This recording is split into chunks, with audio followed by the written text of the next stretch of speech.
Hey, babe. Yeah, babe. Who started the t-shirt? Like, who was the first guy who thought, I'm going to be casual today? I'm sure there's more to it than that.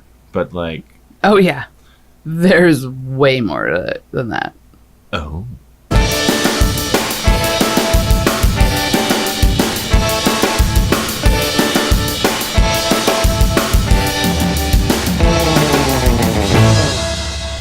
All right. Hey, y'all. And welcome back to the Hey Babe podcast where we answer all of life's inebriated questions. I am, of course, your host, Caitlin Cook, joined here by my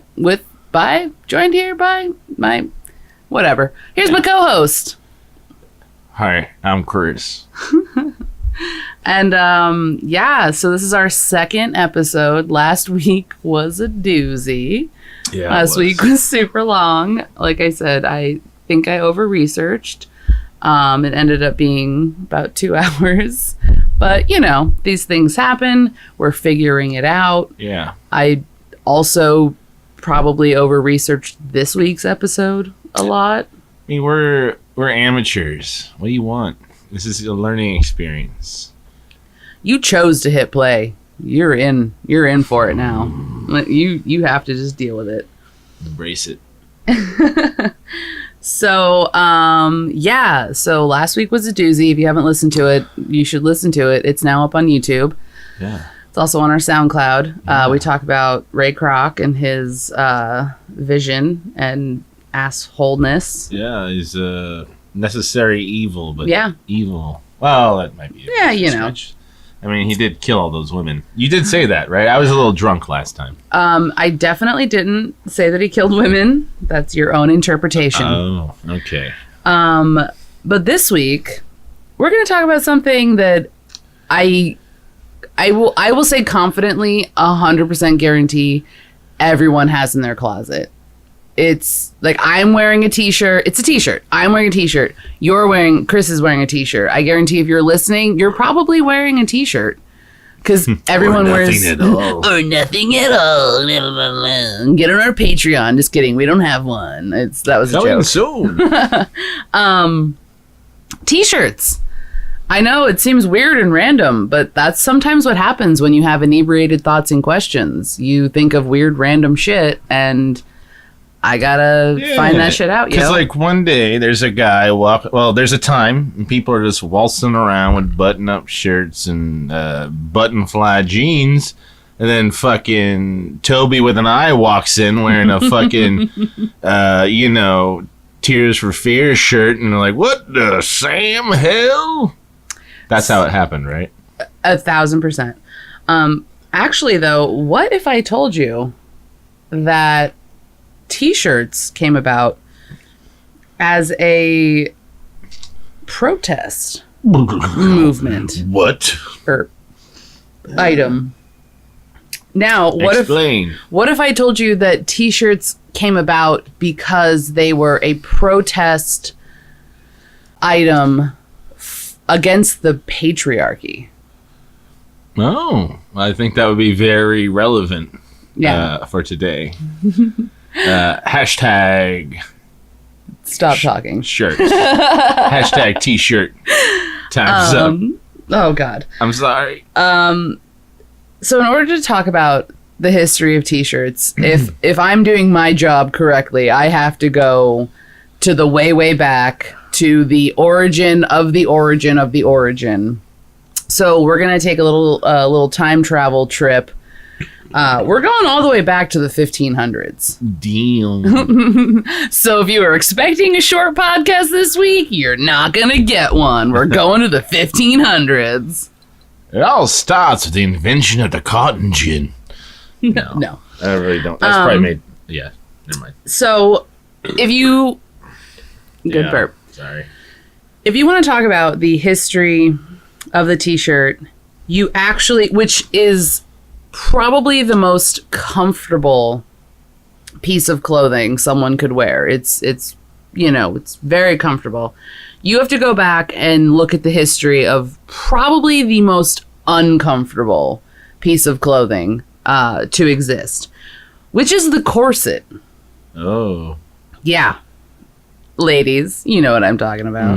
Anybody who's been to like a goth club has seen one. And they look pretty constricted. If you've been to a Hot Topic in the early 2000s, you know what a corset is. But corset, God bless them. God bless them. Corsets actually started in Italy, but they were more famously known in sort of... Hey, babe. Yeah, babe. Who started the t-shirt? Like, who was the first guy who thought, I'm going to be casual today? I'm sure there's more to it than that.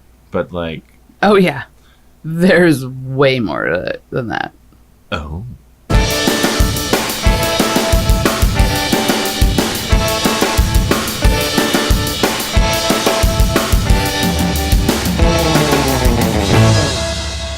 All right. Hey, y'all. And welcome back to the Hey Babe podcast where we answer all of life's inebriated questions. I am, of course, your host, Caitlin Cook, joined here by my whatever. Here's my co-host. Hi, I'm Chris.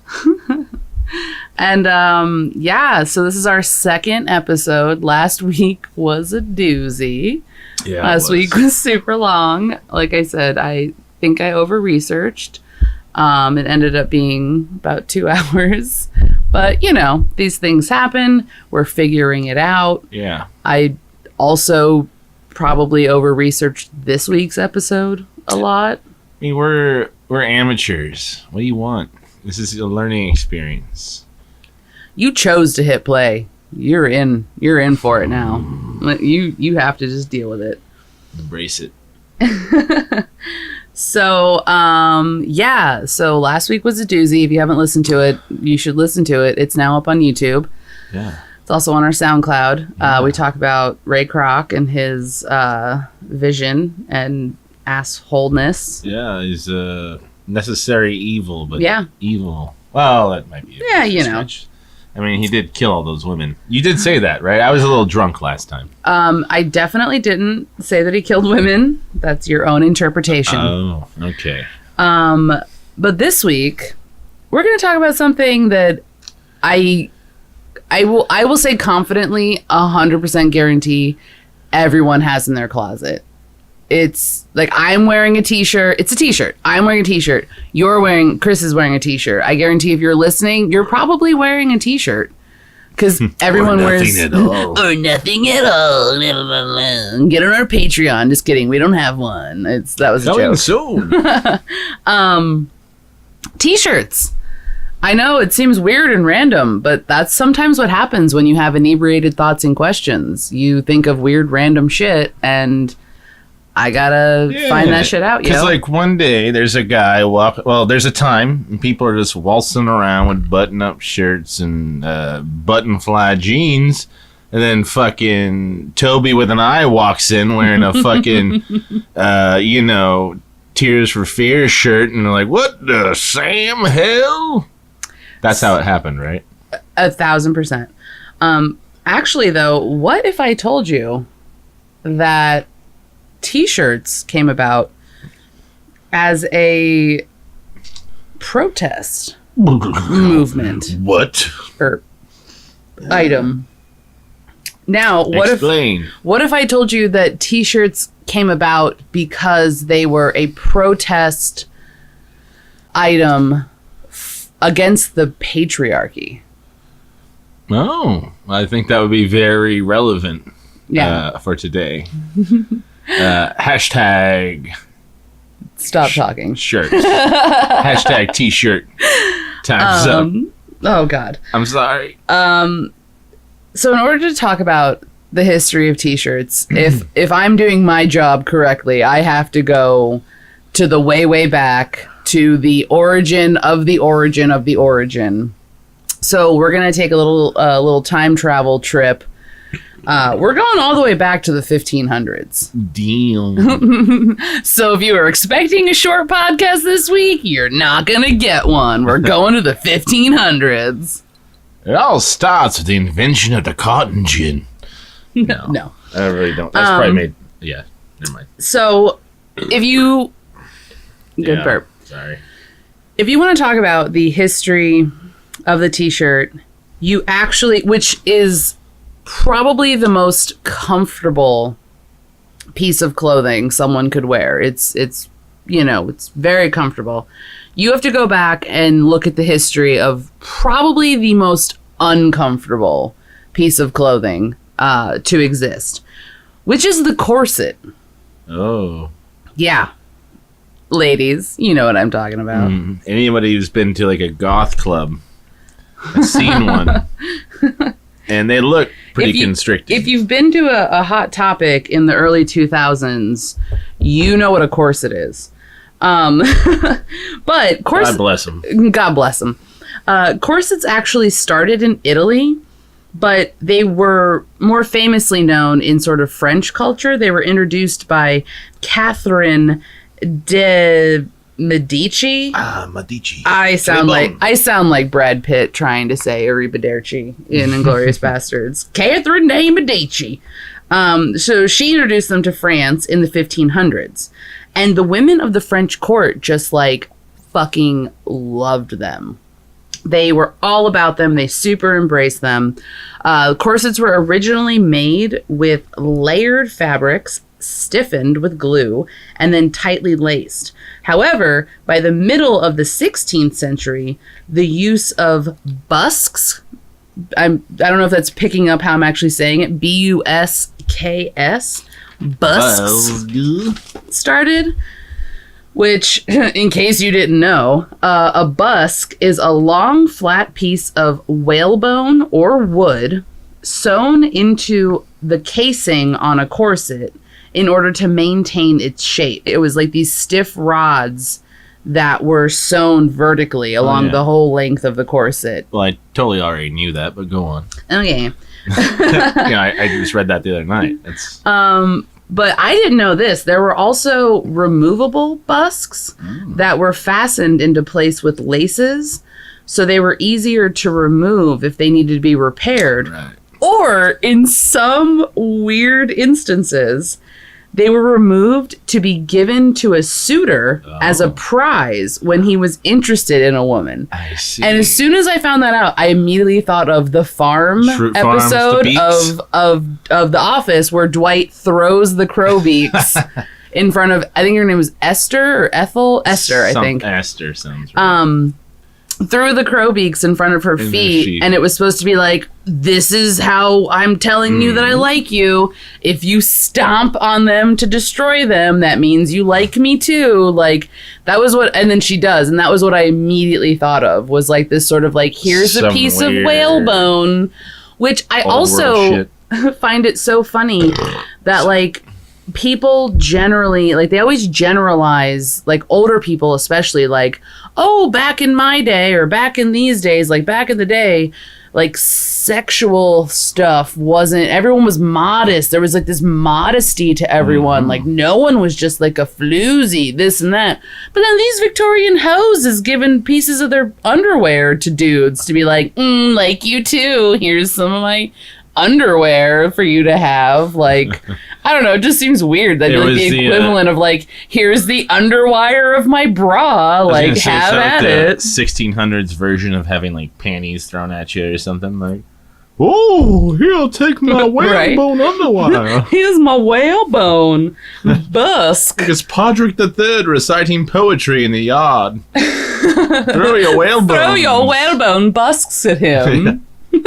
He's most appreciative. But it's really funny because like the fashion of that time in like the 1850s, like through the 1880s, was all about like large poofy skirts, padded busts and butts, and super tiny waists. Yeah. And the tiny waist came because of corsets. Too tiny, though. They got crazy, didn't they? Yeah. So it was crazy because corsets, they would flatten the bust. So it was really weird. Like, you think, like, because, oh, like, boobs, or want them to be bigger because we're going to accentuate them. But it didn't do it in a way that they do nowadays, which is like push them up, squish them together. It was Push the fuckers flatten down. them as much as we possibly can so that the top of them is this mound of Spilling out. not even spilling out because it was pushed so tightly. It was just like Okay. how high your boob kind of came up Okay. on top of the corset. It was like the higher your boob was, the more your boob was squished, the higher it went up closer to like your neck, and like the Okay. higher it was like more like, look at her, she's doing it. I'm picturing it in my mind now. So they would literally, corsets would flatten the bust, they'd push the boobs up because the number one priority, honestly, wasn't, I mean, it was there, but it wasn't the number one. But it wasn't to make the waist smaller. Corsets were actually supposed to show the contrast between the flatness of the front of the bodice to the very full roundness of the boobs that were peeking out at the top. Okay. So it wasn't supposed to be like, the number one priority wasn't supposed to be like, look how tiny her waist is. It was supposed to be like, damn, look how flat that bitch is in the front compared to how much tit is coming out the top. Like, really weird. Very specific. Yeah, well, we'll go into it. It's basically corsets, they were worn oftentimes, almost always, alongside these things called farthingales, which would basically, they would like stuff these like like sewn fabric circles. They'd stuff them with other fabric and like place them on like your upper hips and like your hip area. That's what I do. And then they'd fasten like a wood sort of structure over that. Building a house? Exactly. And then so that way your dress, like your skirt, part of your dress, it would almost be like super narrow waist and then a shelf of hips. Okay. And then like really full skirts, because like the farthingale underneath would make the skirt seem would poof it out. So basically your dress would be held out in like this sort of stiff sort of cone looking structure. And you would rent that out as a, like a flat, like a economy apartment for the lower class. No, go on. So at that point, the ideal, quote unquote, sort of woman was... Hey, one more time. What do you call them? The ideal woman. There we are. I thought you meant the farthingales. No, I mean the... woman. Was supposed to have this sort of like super small waist. Her dress went into a cone shape, and then the corset was supposed to create the opposite effect, where it was like an inverted cone, where it was like super small waist up into Big old teeth. an inverted cone. Yeah. Okay. And that was just sort of the body type that everyone was like, yes, please, all about that. Let me get that tiny waist, weird squished boob look going on. Also, I have literal like trellis. I have like a wooden trellis underneath my dress. Because literally at the time they were using corsets, butt pads, farthingales, like... So you need like a fire inspector. Yeah, you literally... They could have literally rented it out as like small Is apartments. that corset up to code? Yeah, basically. And so the way that they would get this sort of look of like super crazy cone on top of inverted cone, tiny waist things, whatever... The way to achieve the look was to do what they would call tight lace the corset. And tight lacing, it essentially means exactly what it sounds like. It would be pulling the laces as tight as possible to narrow the waist in order to look fashionable. Think of like in the movie Titanic when Rose, when her mom comes in and is like, I'm pissed at you. I'm going to like lace up your corset and make it super aggressive, like brushing your hair real yeah, hard, like lacing times your that corset. by like like 10, and like that's tight lacing. Like tight lacing is like when you see old freak show, quote unquote, that's just what they used to call it, photos of like women that like could put their hands around their waist and their like fingers would touch. Right. Like it was the extreme version of corset lacing. I know But- some people that do that.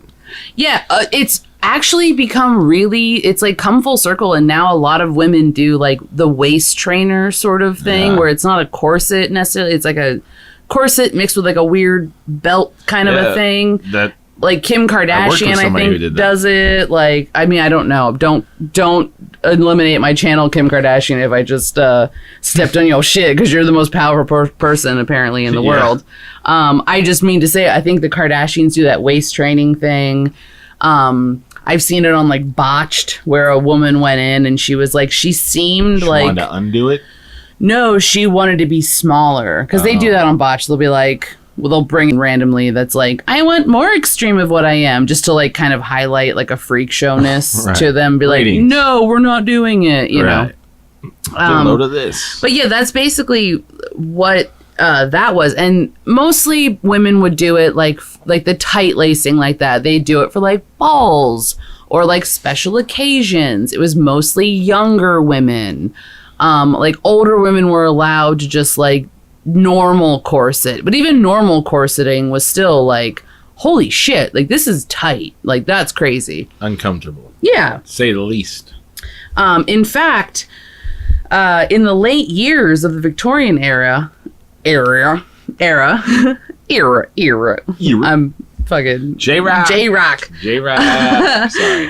In the late years of the Victorian era, medical reports and kind of rumors claimed that the tight lacing was actually fatally detrimental to health. The reported health risks included damaged and rearranged internal organs, Ooh.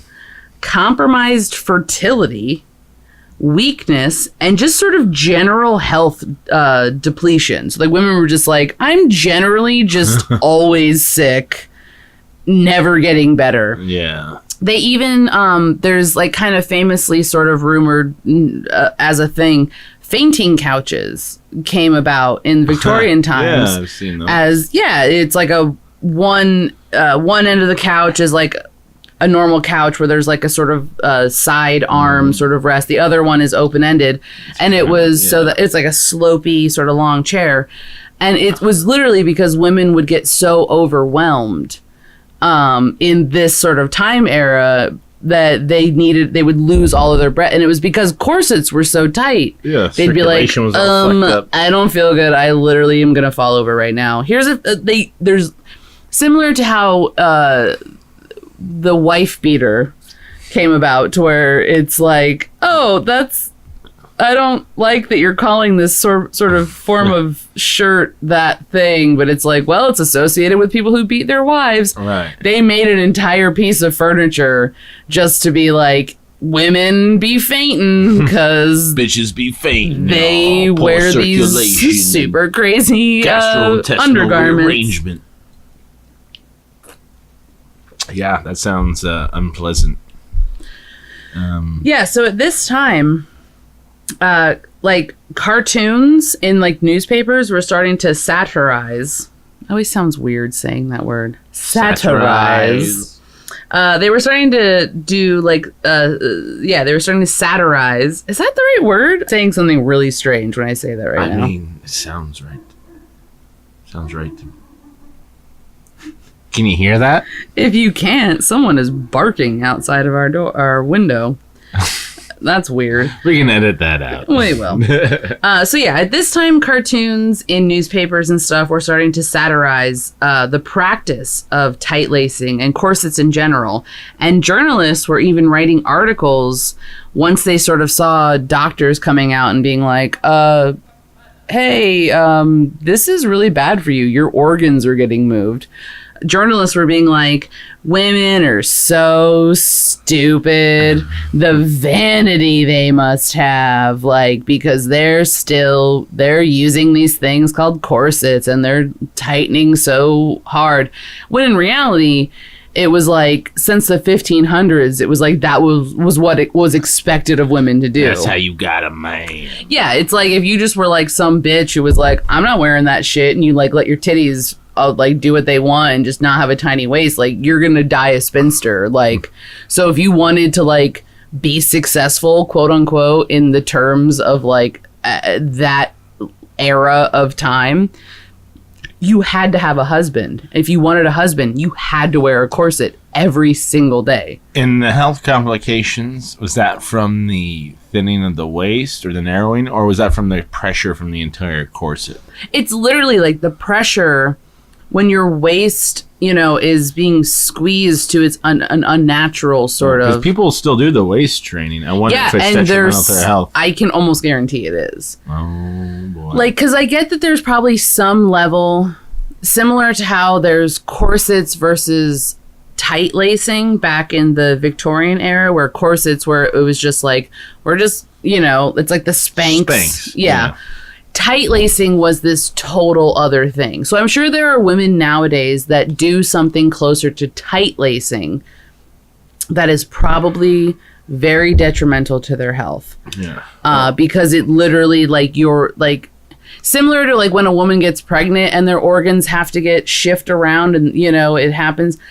That's what happens when you tighten in the opposite way. But at least when a woman gets pregnant, it's only for 9 months. Your body is used to there. It's like, okay, well, I adapted. I'm able to adapt to that. It's only for a short period of time. You're not doing it forcefully. You know, this is a natural thing. This is the opposite, you know, this tight lacing sort of thing. Women can still, I think, waist train is probably what it is with like normal corsets that are on the verge of like a tight lace. Well, just because I had a coworker at my old job who does that. And that's what I first thought was like, is it safe to do that? I mean, I personally, like, if I wear a skirt that like is even like on the verge of feeling kind of tight, like at the end of my workday, it feels like I am in a vice grip. I can't imagine anyone even slightly corseting or waist training and not feeling terrible after a couple hours.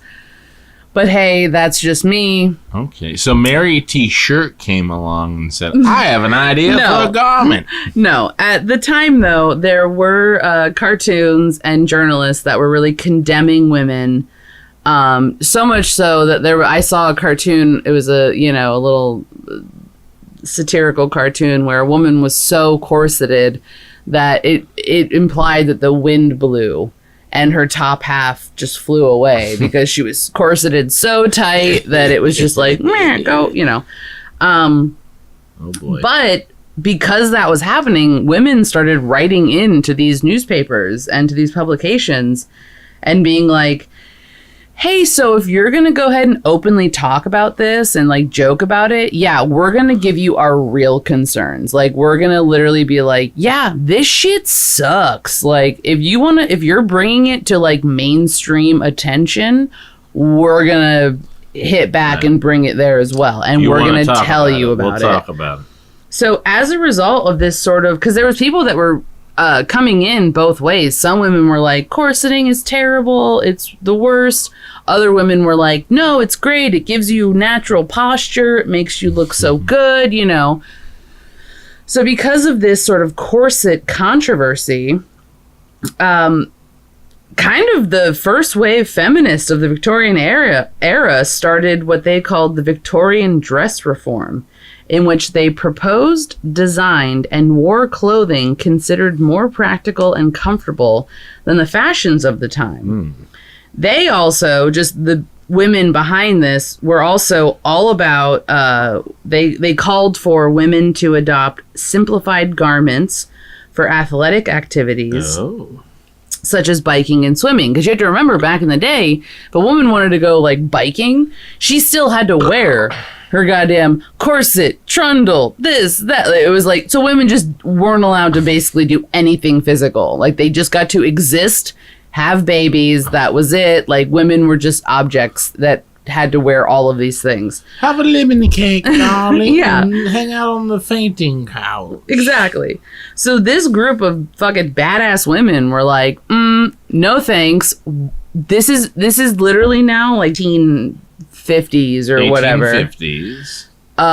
Why are this garment was introduced in the 1500s? Why are we still wearing it? Right. Like, can't we just like not do it? Because it fucking sucks. We should all agree. It to is stop doing so this. bad.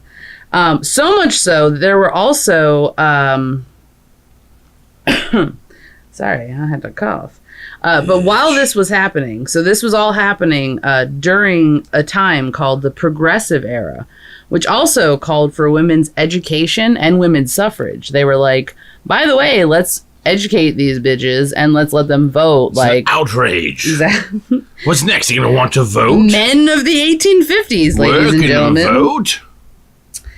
So the dress reformists, there were many of them that were like, they dove deep into it. They were like, not only am I a part of this, like, the Victorian dress reformist, group, I'm also anti-slavery. I'm also pro-women. I'm also this. I will speak publicly. Like, I don't give a fuck. Just come like at me, bro. Normal people. Yeah. And so those women, especially the ones that were like kind of comfortable being out there and in the public eye, they said not only are the fashion practices of the time physically hurting women, because again, you heard those health reports, but they're also, quote unquote, the results of male conspiracy to make women subservient by cultivating them in slave psychology. Okay. They fucking were not about it. They were like, this is bullshit. You are basically saying that, like, we have to, like, you are weakening us. Like, you are putting armor on, like a chain on us, actually. Like, a corset that is making us weaker. Right. Fuck you. Well, that's kind of the thing. People are easily conditioned if you start, from birth. And, in those periods, women were thought to be inferior, weak, second class. So if you just raise them up like, you'll never be able to do anything, just look pretty and give birth. And, yeah. Yeah.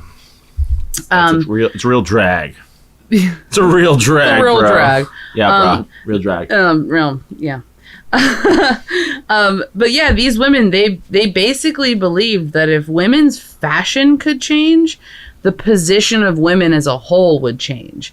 They thought it would allow for greater social mobility, independence from men and marriage, the ability to work for wages, as just the ability to like be fucking comfortable while they had to live and exist as humans. It's such a shitty period too, where like everyone smelled like shit. You could die from diarrhea probably back then. You don't need to add to the list. This isn't really like super. It doesn't really go hand in hand with anything in particular. I just really wanted to like bring attention to this particular woman, because she was one of these reformers. She was a woman named Alice Bunker Stockham or Stockham. I don't really know how you'd say that, or whatever. I wrote it sloppily. Stockham. She was an obstetrician and a gynecologist from Chicago. So this is the 1860s we're talking about, right? She was only the 5th woman to become a doctor in the United States. Okay. In the 1860s. I don't know. I'm not surprised. The Declaration of Independence was signed in 1776. Almost 100 years later, she was only the 5th woman to be allowed to be a doctor. Yeah, people are still garbage then. They were just... She was garbage.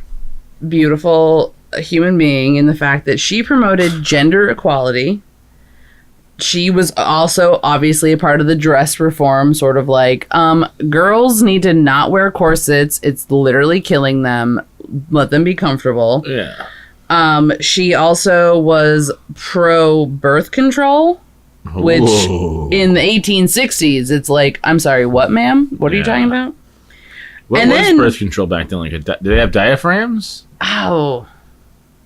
You Was it always just hit pull me out? with these questions that I don't know the answers to. I think I research way too much, then you find something that I don't know. Actually, I think back then they did have like lamb stomach fucking diaphragms and things like that. And of course, the pull-out method, which was a hit.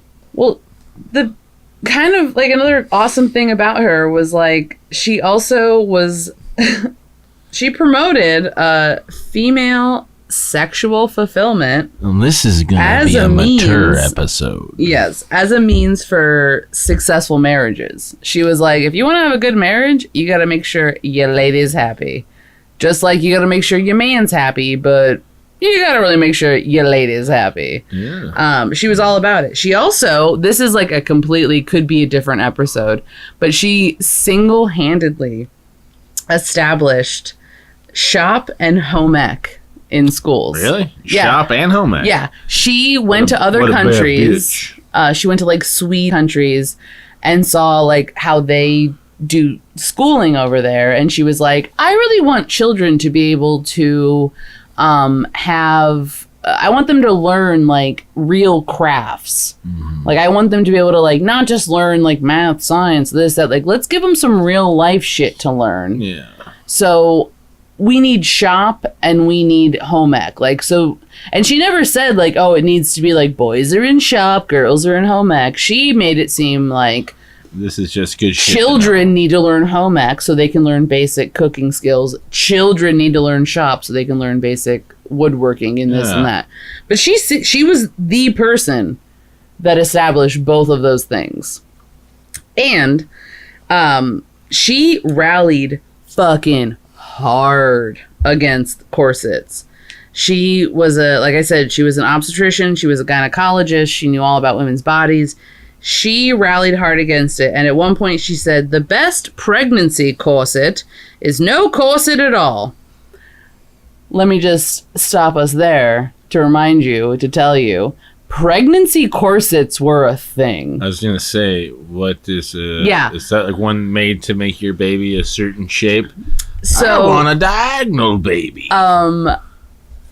the people that used to make maternity corsets and pregnancy corsets, whatever you want to call them, they used to say things like, well, if you're, a person, if you're a woman that has worn a corset her whole life, like most of you have, because you're women, if you've gone your whole, like, as a girl wearing a corset and as, like, an adult-ish woman wearing a corset, the muscles in your stomach, they're just not strong enough to account for the fact that you got a baby in there. So you need like a little thing that's like a support system on your outside stomach. That's what maternity corsets were for. But that's not true. They basically existed to pretty much hide and diminish any sign of pregnancy from women.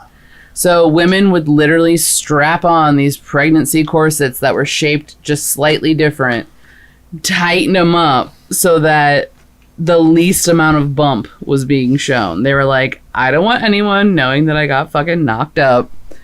Let's not show this. Was that just for like women who weren't married or everyone? It just looked fashionable not to look pregnant. Yeah, it was for everyone. Like you cannot look pregnant. Like it's a terrible like it looks terrible to be. What an enlightened Yeah. culture. What a great, yeah. So one of the biggest successes of the reform sort of movement was actually in regards to women's undergarments. So women were just like, fuck this, we don't like it. What the fuck? Why do we have to do this? Just so that we are looking good for you? Like, no. We want to function. We want to properly be able to live our lives comfortably.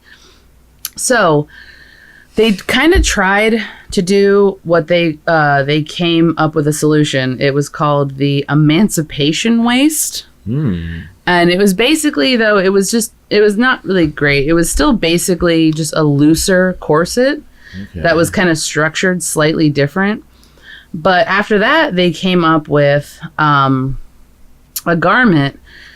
It was a combination of a shirt and leggings that was attached. It had long sleeves and long legs, like to the ankle legs, to the wrist sleeves. A garment that had lots and lots of buttons, like up to a dozen buttons. They went from right to the neck, button down, all the way to the groin area. And that was women just being like, yeah, we're not doing this anymore. Like, here's our new undergarment. Like, fuck you, dudes. Fuck you, the patriarchy that says we need to look a certain way and have certain body types that we need to uncomfortably conform ourselves to. Like, no, we're not doing this. We're going to wear this, like, big-ass onesie, basically, with all these buttons. That's what you get. If you still want it, come and get it. I'm not changing for you, though. Hey, sailor. Exactly. It was first sold in 1868 under the patented name, which this is a terrible name, the Emancipation Union Under Flannel. Wow, bad marketing. Yeah. They basically would call them unions because it was a union of like pants and a shirt in one garment. So it was like the union. Sounds hot. Yeah. They were also known, though, as union suits. Because, again, the union of the two. So they were known as union suits. Okay. So in 1878, a German professor named Gustav Jaeger, I assume that's how you say it, because German, and then Jaeger, because Jaeger bombs, like reminiscent of early 20s so me. He developed a t-shirt in the lab. He published a book that said only clothes made from animal hair, like wool, promoted health. For whatever reason, he was like, you only can wear clothes that are made from animal hair. That's a weird That's stance healthy to take. So then at that point, most union suits, they started being knitted from wool, and they started calling them Jaegers. So a man came in and stole the idea and said, no, I make them out of wool. I now invented this. Call them Jaegers. That's my thing. So yeah, big surprise. A garment that was made for women to be more comfortable was now suddenly super popular with men. Especially working men. And what does this garment look like? It's literally... Imagine, because this is what they ended up being used for. Like, imagine like an old miner, old Western guy, like his underclothes, where it's literally just a long sleeve, like onesie, like footy, not hoodie, not footy, but like at the neck, buttons all the way down to his groin. It's like that weird pajama pants. underwear shit you see. Yeah. That's Cousin Eddie. Yeah. The shitter's full. Exactly. Okay. That was what the women's movement came up with as like a middle finger to men. Proudly being cried, like, "Shitter's full." That's a vacation joke. Christmas vacation joke. Moving on. So they were super popular with men, especially working men, and they maintained their popularity into the 20th century. It was not uncommon for men to wear the same union suit every single day, continuously. Because at this point, it basically just replaced underwear. It was like, we don't need underwear. Like, there's, it's just we wear this one union suit under all of our clothes. That is our underwear.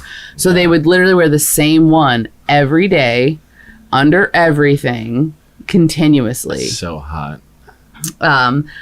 And then, again, it was at this point mostly men that did it. Because at the same time, you have to remember, not every woman was on board for this. This was a minute sort of group of women that were like, don't we want to be comfortable, ladies? And then a couple of them were like, I would like that, please. And then a lot of other women were like, sure, I want my tiny waist still, and I want to be a lady, and I'm not. Go ahead and be alone forever. You go ahead and do that with your cats. I don't know if there was like a cat lady stigma back then, but people are terrible generally throughout the ages. So I'm sure there was a bunch of women who were like, Yeah. I will stifle your movement of progress because I'm a dipshit. So women were still wearing corsets, doing the damn thing, but men took this sort of idea that women had and they ran with it and they made it more popular. Like, it was now a men's article of clothing, even though it was created because women were like, fuck you with your bullshit. Suck my dick. Essentially.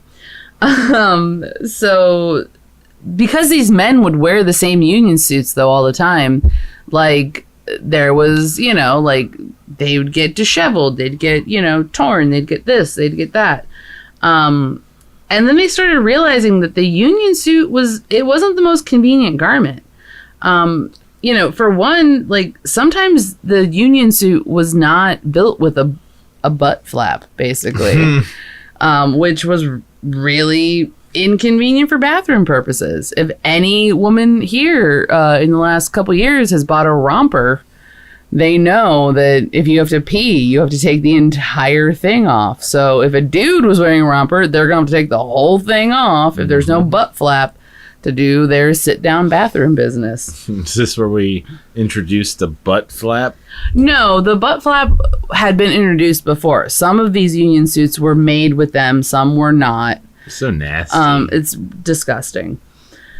But another reason that they were really shitty, not to make a terrible, gross pun, was honestly because if you think about it, it is a one-piece wool undergarment. So during the summer, to wear this one-piece wool undergarment underneath every day underneath your regular clothes, which at that point was still like wool and heavy flannel, like still probably smelled gross. During the warmer months, like during the summer, people were just like, this is terrible, not a fan, don't want this. Like, why were they wearing it? Well, because that was their underwear. Just wear a that pair was of boxers, literally all. bro. They didn't have that. It's not that hard to make. They literally didn't have that. That was not the norm. They had never thought to do anything other than this thing that had been introduced. Fuck the past. So what they started doing was they started cutting their union suits in half, which would allow them to pick and choose if they wanted either both top and bottom, because they'd cut it in a way where they could tuck the top into the bottom waistband if they wanted to wear the full thing, or they could just wear the bottoms, or they kind of picked and choose. But then in 1904, the Cooper Underwear Company ran an ad in a variety of magazines to introduce a new garment for bachelors. And this is where, to me, this is why I was like, this is so interesting. So they literally were like, sorry, I gotta get my phone. They literally ran this ad, and I have a screenshot of it. We'll somehow get it to you, everyone. Yeah. So it was called the Bachelor Undershirt. It was no safety pins, no needle, no thread, no buttons.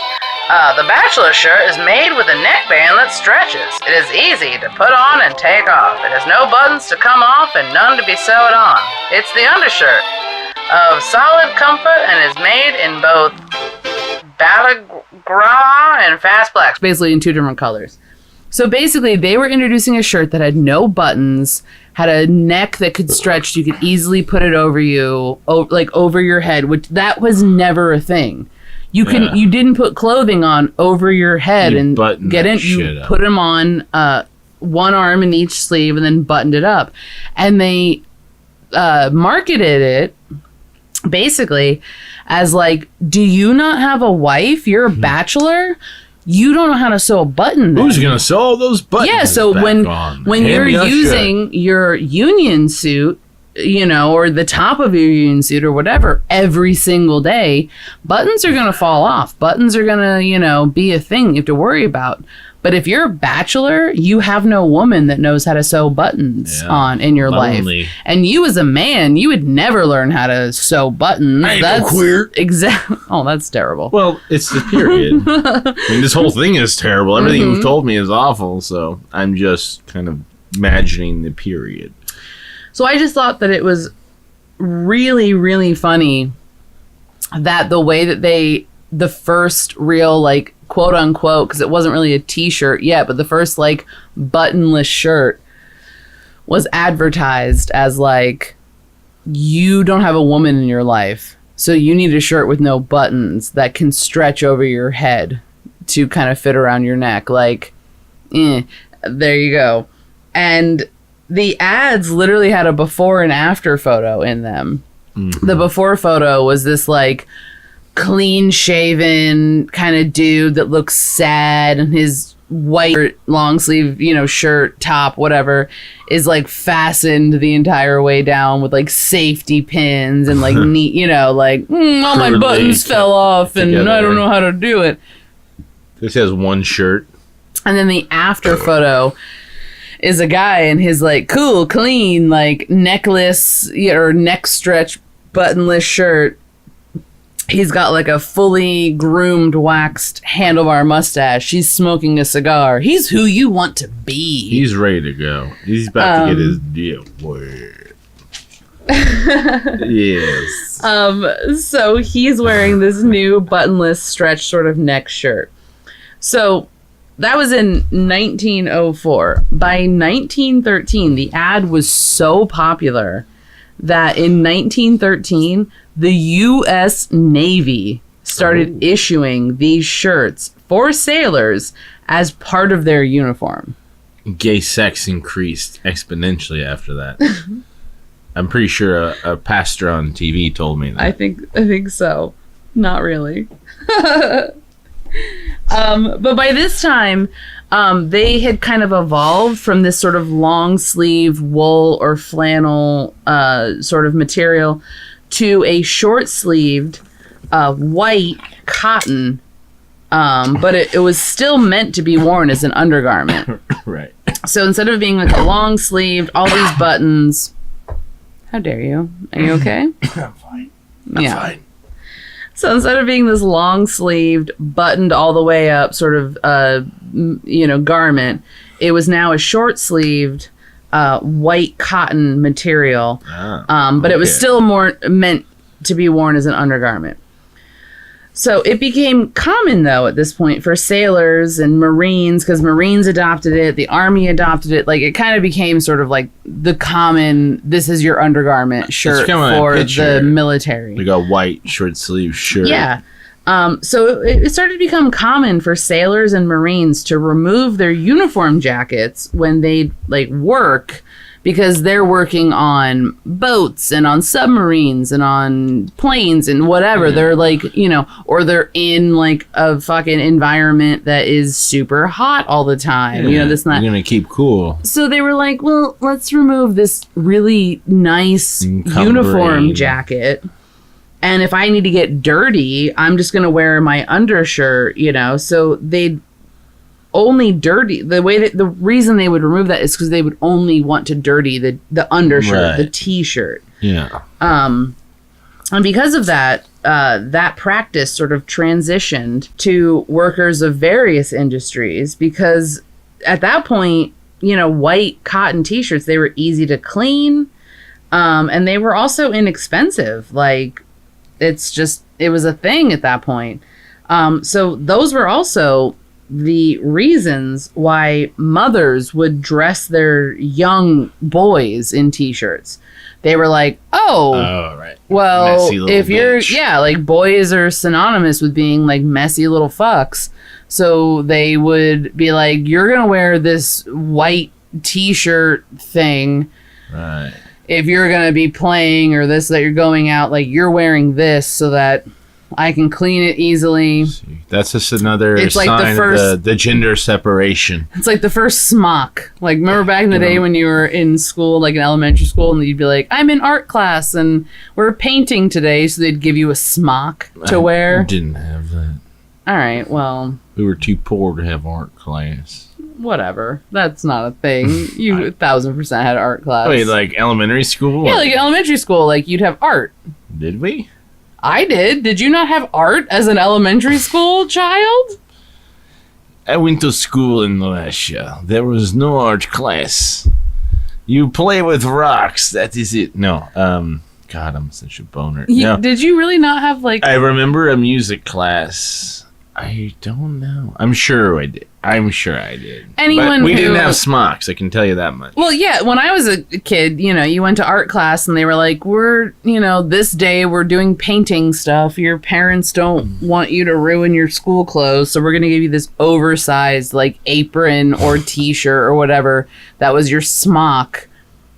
How you could wear. Basically, mothers treated these t-shirts as smocks. They were like, oh, my little boy is Right. a kid that's going to run out and get dirty. Let me put him in a t-shirt. It's your first defense against, grass stains and Yeah, so spaghetti sauce. because of that, because companies started seeing that like mothers were dressing their little boys in these t-shirts, they started making them in various colors and patterns. Oh. Because they were like, oh, well, you're letting your little boy dress in these, undergarments, basically. Like, maybe we should make them other than white, Let's decorate them. Yeah. And so by the 1920s, the word t-shirt was pretty much just a part of American vocabulary. And so it was added to the Webster's Merriam? Whatever. He's Miriam. It was added to the dictionary in the 1920s. Sorry. How dare you? During the Great Depression, that's when everyone just started wearing their t-shirts while doing chores and that working. makes sense. Everyone's depressed. Yeah. I'm just putting on this fucking old dirty t-shirt. So where it Bread used to be knife. like farmers and servicemen and industrial workers would be like, I'm taking off the top layer of my uniform and I'm in my underwear basically, but it's Yeah. okay, right, guys? We're getting dirty together. That sounds Letting our hair down. a lot worse than Back to the pile. Now everyone was just like, I literally can't afford to clean or replace my real clothes. This t-shirt thing is this super cheap, super easy to clean sort of garment.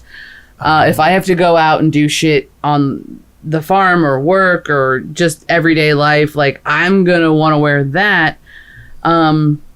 Because they were just super easy to clean, easier to clean than regular Right. clothes at the time. And it was cheaper to replace if they needed to. And that answers my one question I had in my mind, which was, introduce the greaser. They're fucking gearheads. They're just working on cars, hot rods. And what are they always wearing? A fucking white t-shirt with some cigarettes rolled up in the sleeve. Probably because it's like, why would I wear a nice shirt? I want to be covered in grease. That's not when that happened, but I'm not saying now. I'm not saying in the 1920s there were greasers like, hey, let's listen to some rockabilly. It doesn't even exist yet. so Let's smash mailboxes. then so that's kind of what was happening with the t-shirt for a while. And then after World War II, you started seeing servicemen, but mostly veterans of, the war, people that went and fought and came back. Now they're technically vets.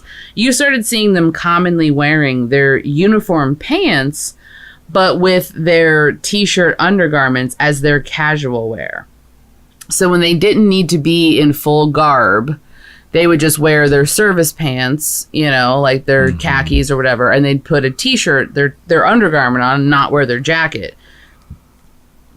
Right. And to me, I feel like people were probably a lot cooler with that.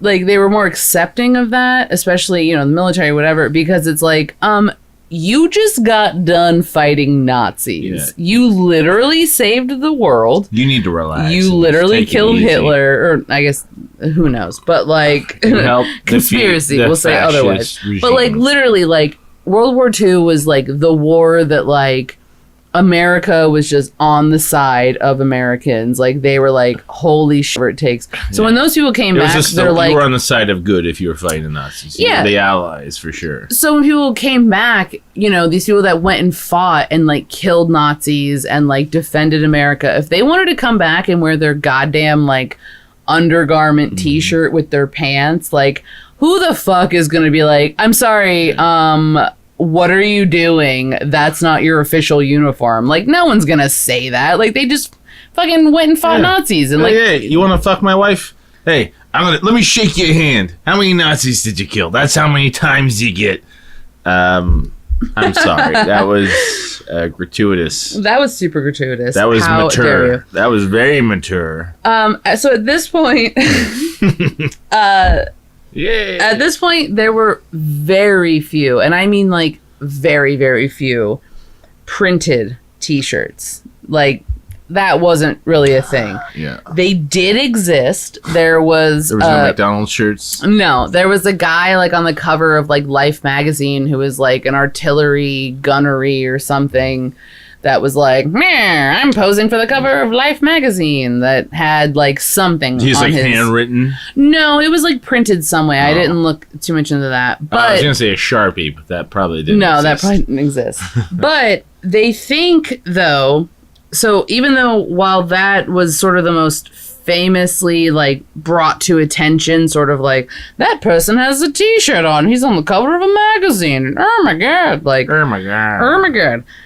That probably wasn't the first time that a printed t-shirt had come up, because in 1939, when The Wizard of Oz came out, oh my god, I love that movie. Love it. There's the scene where they go to Oz and it's like the scrub, scrub, scrub, meow, meow, meow, da da da da da. Oh yeah, it's my favorite scene from the movie. There's this moment where it's kind of horrifying if you look back at it. The scarecrow is being restuffed with new straw, and it really makes you realize that, like, you are like, what, a brain or a head in this hollow body of, like, what is happening? Because he's literally depleted. You just see like sacks of clothing and these random dudes just like shoving new hay and up into his body mold. It's really kind of creepy when you think about it. But the people that are doing that to him, the scarecrow, they're wearing these short sleeve t-shirts that are emerald green, and they have Oz, just O-Z, in big white letters on the front of them. Finally embroidered one. So that's like really the first time you see, in 1939, you see like a printed t-shirt. And it wasn't like a widely done thing. Like, no one saw that and was like, we're printing t-shirts now, that's it, that's what we're doing. But that was the first time you kind of saw it. By like 1942, there was like this guy that had his t-shirt a printed. rock band. He's like, yo, we need to get shirts, bro. My local band is really gonna blow up as long as we get t-shirts. We're playing a gig this Saturday. We're opening for the Platters. It's crazy. Sorry. But then, in 1951, It all changed. something happened. 1951? 1951, Okay. something happened that revolutionized the t-shirt. Can you The guess? pocket? Is it Can the you- pocket? No, can one more guess. Okay, I get two guesses. It's not the pocket. It's not the pocket. Give me a second. Give me 1 second. I don't want to bore people who are listening, so I'm not going to not stop speaking, but I need a time to think. I'm just going to guess. Iron-on Designs. No. God damn it. Nope. That was dumb. Nope, that was dumb. Oh, shit. What was it? Marlon Brando. What did he do? A Streetcar Named Desire. Oh, I've only seen spoofs and I've only seen the Little Simpsons snippets. spoof, but that one especially He- is good. Marlon Brando was basically an unknown actor at that point. He had done, I believe he had done the play version on Broadway of A Streetcar Named Desire. And so then they did the movie, A Streetcar Named Desire. And they got him. And he came upon to do his same role, as well. And the entire film, he is wearing a t-shirt. Oh. It's not like in a, oh, I'm working on my car, so I obviously just have this on as a thing. Let me throw my actual shirt on. Was he ripped? Was he Okay. swole as fuck? People used to say that Marlon Brando, had the face of a poet, but the body of a prize fighter. Like, so he used to be hot shit. Used to be, like, literally, people, like, women especially, saw him in this role, and they were like, oh my fucking god, he is so attractive. So this is before the Like- Island of Dr. Monroe. And The Yeah, this is Godfather. before, like, weird Marlon. This was, like, 1951 Marlon Brando. Right. Like, he was, He's spry. he He's in was shape. cut. He had muscles that women had not been used to seeing at that point. He had the fucking V. He probably had the did, V. but you didn't see that. You didn't see that. Yeah, they 'cause couldn't he, show his you know, groin and shit. they couldn't do that. 19. But 51. he was kind of that classic trope of, like, when people saw him Are in the you film. in shape or are you not in shape? No, it wasn't that. It was that sort of guys wanted to be him, women wanted to be with right. him. Men's Health magazine existed then. Like, Marlon Brando's he would have been on on the the cover. Okay. His t-shirts had to be actually specially made because fitted, quote unquote, t-shirts didn't exist. Like, you just had, like, And they didn't want him shirts. looking like he was in the potato sack. Yeah, it was like small, medium, large, you know, but Yeah. they literally catered, what's the word? Yeah. Tailored? Tailored, that's I mean, the word. catered would be They to... tailored t-shirts Treat him. to his body.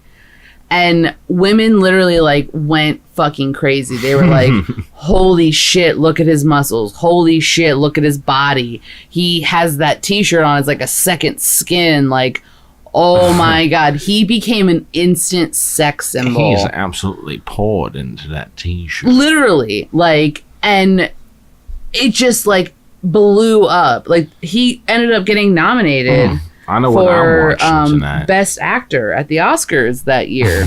Like, he was literally nobody, and then he had this role. And granted, he did an amazing Great job in the job role. acting. I'm not saying that he got nominated because of no. his t-shirt wearing ability. He was hot and he could act. But no one had Dug it. ever seen a person choosing to wear a t-shirt as, this is my top garment. I don't have something I'm putting on over this. It was like, my t-shirt is the choice. Is my it top historical garment. that the producer didn't have anything to do with that? Was that him? Was that Brando? Or was the producer like, this is your character, just wear this shit?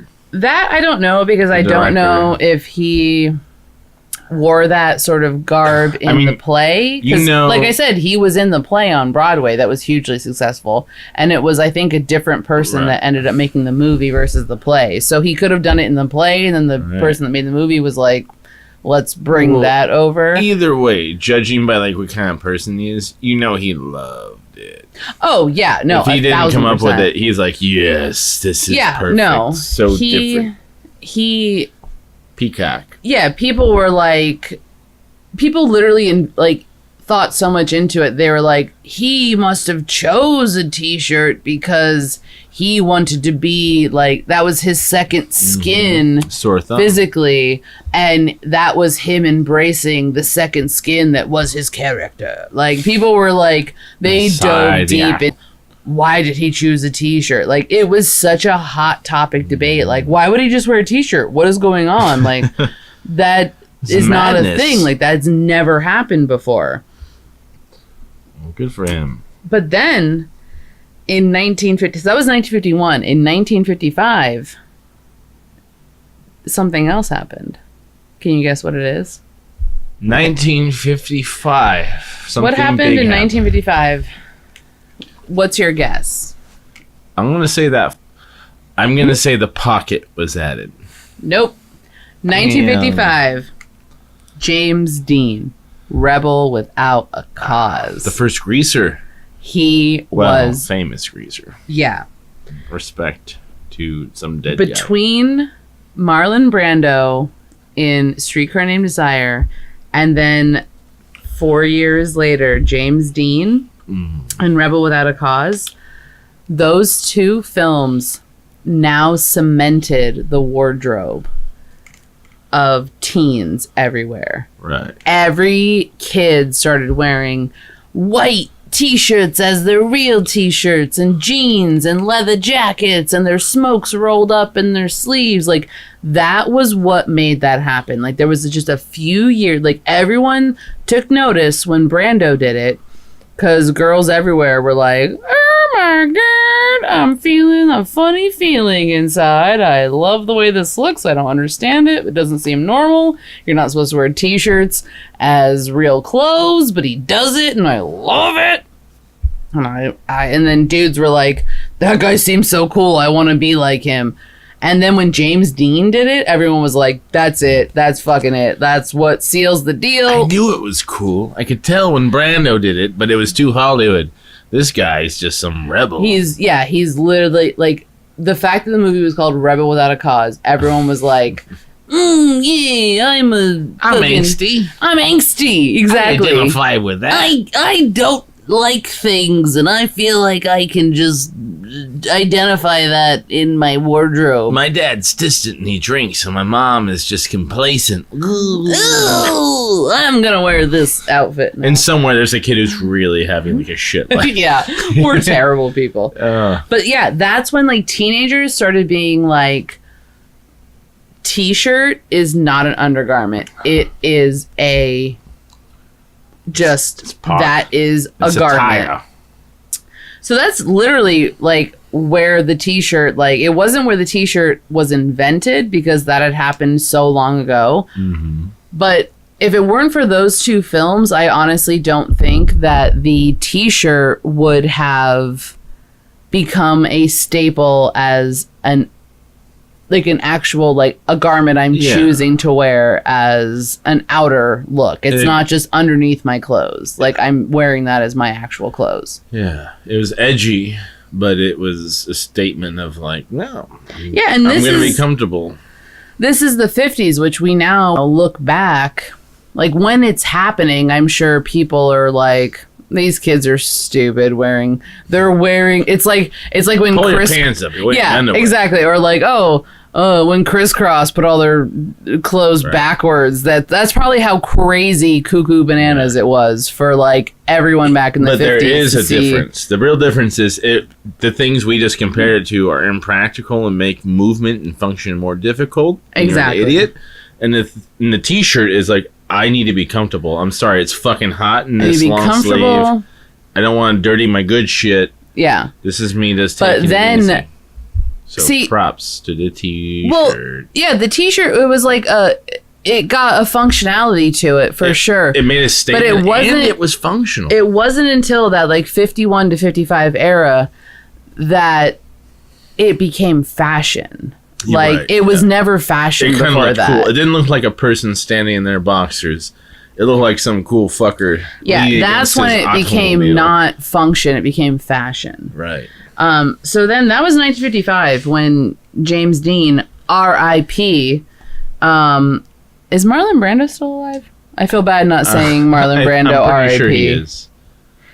I'm going to look it up. Yeah, I don't, because I feel bad now that I said James Dean, R.I.P. and not Marlon Brando, R.I.P. I'm pretty sure Brando's alive. Dead, but keep going. And I just wanted to pay respects, you know. But anywho, so 55, that's when Rebel Without a Cause came out. And basically, he died in 2004. Oh my god, we are so behind on everything. Holy shit. Okay, R.I.P. Brando. R.I.P. Brando. God damn, how out of... And, you know, it's, like, honestly, if you think about it, like, Brando was, like, the hipster version of the t-shirt, and then James Dean was, like, I am getting on the trend now. Like, people probably that started, like, wearing Brando was quirky. James Dean was edgy. Yeah, well, I think, like, people that started wearing white t-shirts as their top clothes... after Brando did it, probably got real pissed when James Dean did it, and then all the people that started wearing white t-shirts as the top of their clothes after James Dean did it, the Brando fans were like, I was doing it before it was cool. I mean, both are misunderstood. I feel like one was like the old school version of like, I want to make films, ma. I'm just misunderstood. And like the James Dean was like, my dad beats me, and I like this weird music. And actually, that's a terrible thing to surmise. But there's definitely a different flavor between the two. Obviously, both are pretty cool, and each had their own kind of vibe. It's just totally different vibes, bro. That's all it is. So that was 1955. By the 60s, T-shirts, especially printed T-shirts, were everywhere. Like, by that time... What, 1955? No, 1955 was when Rebel Without a Cause came out. By the 60s... Oh, by the 60s, okay. T-shirts were just everywhere. Right, especially printed T-shirts.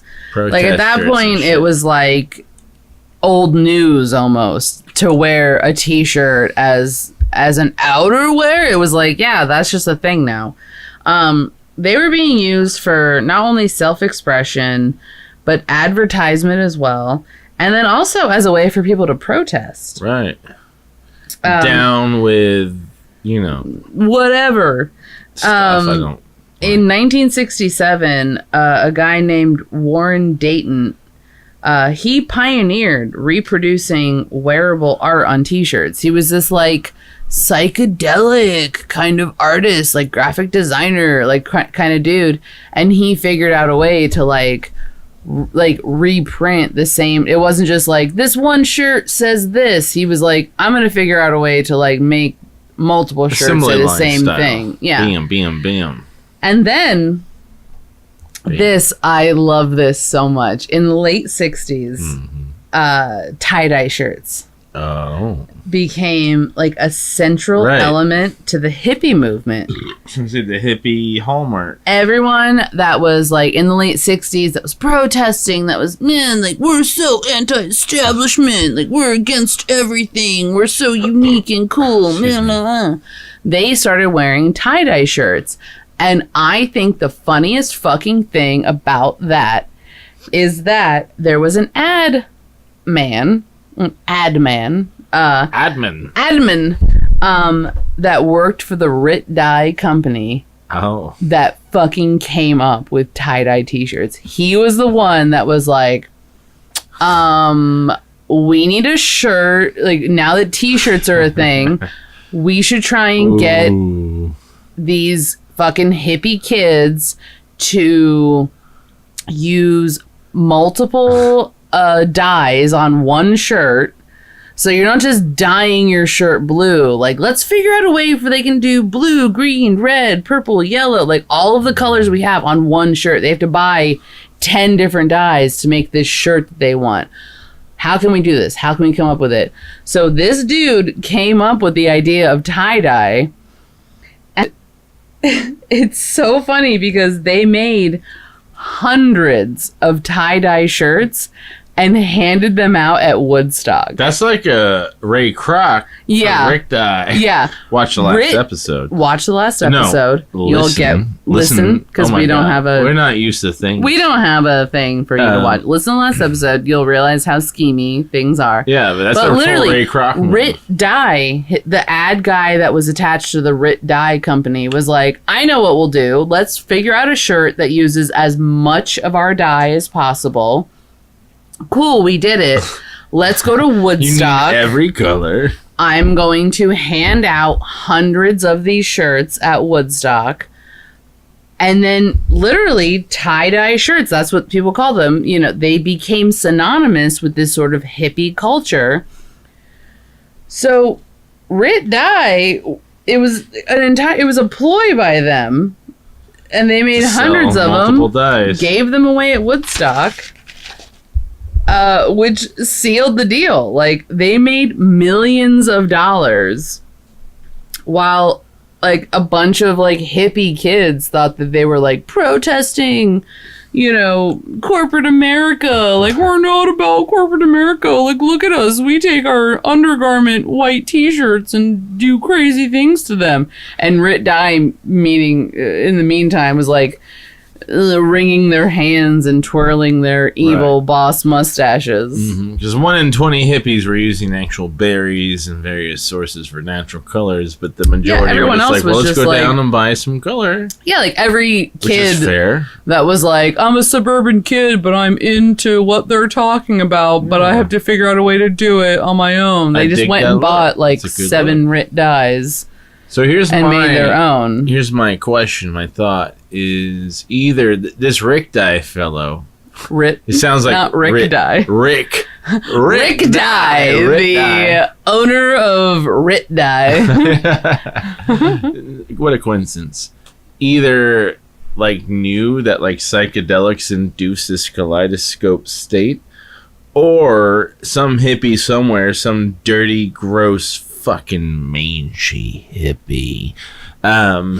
I don't have anything against him. I just decided to accentuate it. He made one, and that guy's like, "Damn, how'd you make that?" And he's like, "I bought a bunch of Rick Dye, and I made No, this shirt." And he's you like, keep I saying was like, Rick Dye. Oh I my swear. god, you got me walked into it. No, Rick Dye. You know what I mean though? Like maybe he sounds like, No, God I damn. am most certain that Rit Dye was like, They just knew hippies love colors. well, yeah, because advertising agencies, like, they knew at the time to, like, let's test certain people, like, let's do a test market, like, let's figure out what people like. So I think tie-dye was literally made because of an advertising firm. I believe it. Like, Yeah. it wasn't something organic. It wasn't something hippie. It wasn't any of that. It was an advertising firm whose client was Rit Dye. And they were like, hey, this counterculture movement has happened. We think we can figure out something, because they're all wearing T-shirts now. Like, we think we can figure out, like, a thing, and we'll make it yours. Right. And so they were like, we dyed this T-shirt. We took rubber bands and dyed different Rit dyes into Right. it. And we're gonna go as a test mechanism. We're gonna go to Woodstock, which we hear is gonna be, kind of popular. it might fizzle Might out. be a We'll thing. see. We don't know. We're gonna hand out like a couple hundred of these things that we made. We'll see how it goes, and then it fucking blew up. Yeah. Like, it's like the classic, like when Pete and Peggy on Mad Men, when they had the two women fight for the one ham. Yeah. It was like not really protocol, but they were just like, let's just We'll do see it what anyway. happens. Let's Maybe see what something will come happens. from it. It was like that, I think, like where they just were like, let's go rogue and make T-shirts and hand them out at Woodstock, and it fucking Paid took off. Yeah, man. And nowadays, I mean, I think I can't really talk about like T-shirts or T-shirts. Like, once you get to the history of like printed T-shirts, like it The just rest evolved is, from then. what do you want to put on this shirt? You can't really talk about So- like how T-shirts continue to go on, whatever. But I can say that nowadays, over 2 billion T-shirts are sold worldwide every single year. And some companies like, Kanye, he can sell like a fucking T-shirt for like $200, $300, $400 plus dollars. Whereas then there's Fruit of the Loom that sells it for like $1. I don't know about that, but like pretty cheap. Like the T-shirt, it has become like so synonymous with like American, well, I guess not even American, but like worldwide sort of culture. It's like it's the most basic thing, the most comfortable thing. And it all started with the most uncomfortable thing, which was the corset. Right. And women just being like, fuck that. Let's figure out something that's different. It was an answer. It was an answer to a problem, which was the problem was the corset. But what year was the pocket introduced? You never touched on that. I didn't look into the pocket. I just didn't. Okay. Well, that segues us into our next episode, which is about Rit Dye. That's not true. No, No. we talked about it. I thought we talked about it. No. 1,000%. We're not. Oh, I might do it in the future. Probably not, because I don't think that's interesting. Unless I find out, like, the owners of Rit Dye were also, like, serial killers, I probably won't do anything about Rit Dye. Ted Bundy's stepdad was George Rit. That is the history of the t-shirt. That's how we got t-shirts. Okay. It wasn't just some dude that, started wearing an Iron Maiden t-shirt in, like, Deadwood. Like, that's not how it happened. Like, there was a long involvement starting from the 1500s with the introduction of the corset. Yeah, it was a response to something that sucked ass to wear. Yeah, I will say that t-shirts nowadays are synonymous with men. It just seems, in my head, like, they always make t-shirts. Like, it's very rare that you find t-shirts made for women. At least in, like, novelty stores like Spencer's or Hot Topic, like, So I just want to cheers and applaud the women who... I'm gonna add an applause at this point. I'm going to add one in. Good for you. And cue the applause. Cue the applause. Applause. Come on, so say your thing to it. It'll sound more epic. Applause to the women who, said, I don't enjoy wearing this, and I'm not about what the standard of what I'm supposed to wear. Like, I'm not about that. So I want to create something that makes me comfortable, but is also like underwear, basically, that I can get behind.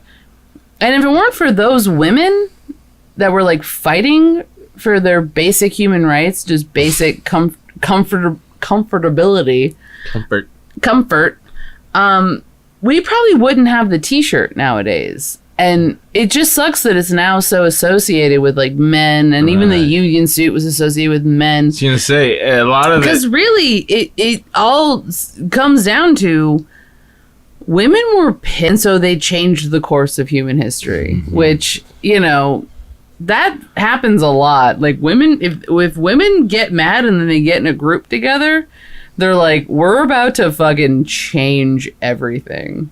That just happens. Yeah. So good on you, women. Good on you for hating corsets. I'm so glad I don't have to wear a corset every day of my life and have, like, a weird inverted cone shape to my body. Like that. I mean, granted, now we're kind of in a phase where that, like, big ass, small hips, big tits is a thing. But you have more choice about it. But I don't have to wear a corset to do it.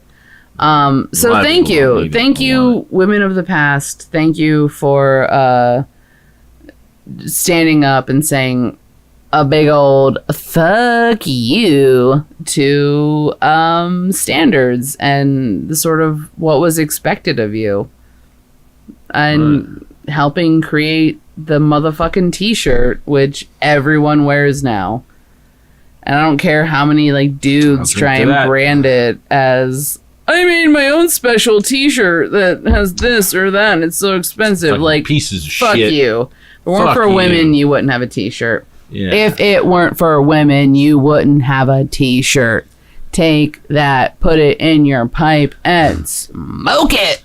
So you heard it here on the Hey Babe podcast. Caitlin Cook telling you to go out there, cut your dicks off, smash it with a hammer, and throw it in the trash. Right in the trash. Just kidding. I'm not saying that. I don't want anyone to do that. I'm just saying a lot of things. I'm drunk. A lot of things are because women. Well, yeah. A lot of things happen. There's a lot of you out there. A lot of things happen because women started them, and they don't often get the credit. And that fucking sucks. Like, women, there's a reason why they say, like, there's a woman behind the throne, or whatever that fucking bullshit saying is.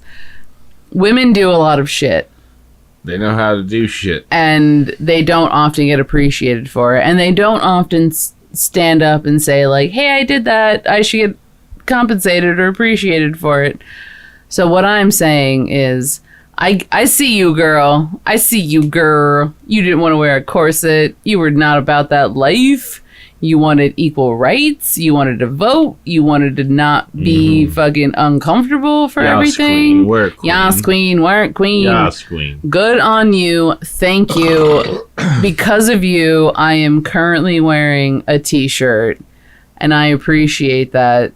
So thank you, ladies, for the t-shirt. I'm gonna give it up to the ladies for the t-shirt. Oh, ladies. That